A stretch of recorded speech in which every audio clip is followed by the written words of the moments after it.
how to turn on and off the composition guide in the camera app on Android. This tutorial shows you how to enable this feature and what it does when you're taking photos. First, open the camera app on your Android device. After that, tap the menu icon at the bottom, the one that looks like four dots forming a square. From there, select Settings from the options that appear. At this point, once you're inside camera settings, scroll through and find the composition guide toggle.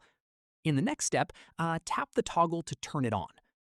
Following this, when this feature is enabled, your camera will display a grid-like overlay on your viewfinder that helps you frame and compose your shots more accurately. It's based on the rule of thirds, which is a popular photography technique for creating more balanced and visually appealing photos.